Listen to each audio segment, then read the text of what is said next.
Welcome to the Salem Witch Hunt Daily Report for July 23rd, 2024. I'm Josh Hutchinson. On July 23rd, 1692, Martha Toothaker Emerson was arrested in Haverhill, and magistrates questioned her. And John Proctor wrote a letter to Boston ministers. He asked to have the justices replaced and the trials moved to Boston. The examination of Martha Emerson. Martha Emerson was examined before Major Gedney and other their majesty's justices in Salem, July 23rd, 1692. Martha Emerson, you are here accused for afflicting of Mary Warren and Mary Lacey by witchcraft. What say you? I never saw them.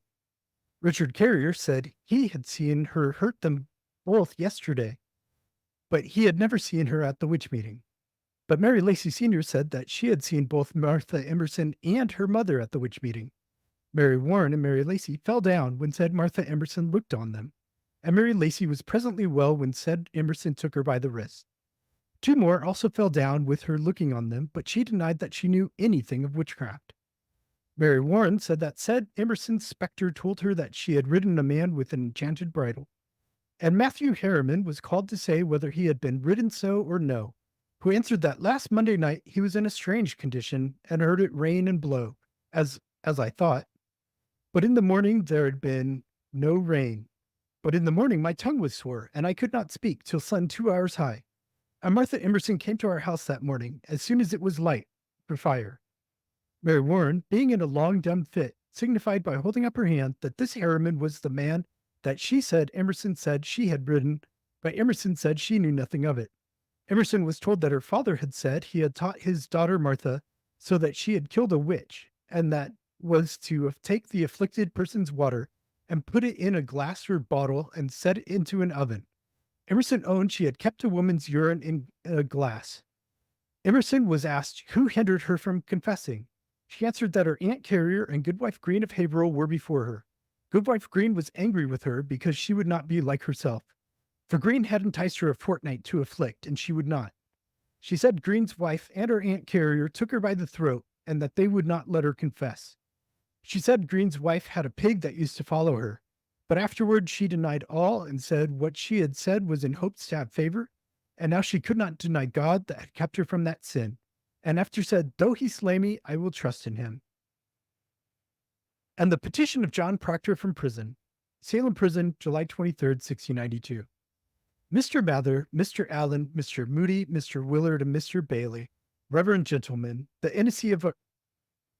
innocency of our case, with the enmity of our accusers and our judges and jury, whom nothing but our innocent blood will serve their turn, having condemned us already before our trials, being so much incensed and enraged against us by the devil, makes us bold to beg and implore your favorable assistance of this our humble petition to his excellency, that if it be possible, our innocent blood may be spared, which undoubtedly otherwise will be shed, if the Lord doth not mercifully step in. The magistrates, ministers, juries, and all the people in general, being so much enraged and incensed against us by the delusion of the devil, which we can term no other, by reason we know in our own consciences we are all innocent persons. Here are 5 persons who have lately confessed themselves to be witches and do accuse some of us of being along with them at a sacrament, since we were committed into close prison, which we know to be lies. 2 of the 5 are young men, carriers' sons, who would not confess anything till they tied them neck and heels till the blood was ready to come out their noses. And 'tis credibly believed and reported this was the occasion of making them confess that they never did. By reason, they said one had been a witch a month and another 5 weeks, and that their mother had made them so, who has been confined here this 9 weeks. My son William Proctor, when he was examined because he would not confess that he was guilty when he was innocent, they tied him neck and heels till the blood gushed out at his nose, and would have kept him so 24 hours, if one more merciful than the rest had not taken pity on him, and caused him to be unbound. These actions are very like the popish cruelties. They have already undone us in our estates, and that will not serve their turns without our innocent bloods. If it cannot be granted that we can have our trials at Boston, we humbly beg that you would endeavor to have these magistrates changed, and others in their rooms.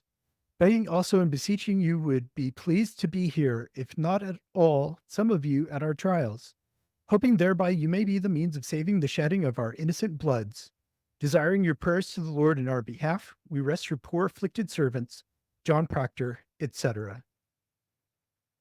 Thank you. Have a great today and a beautiful tomorrow.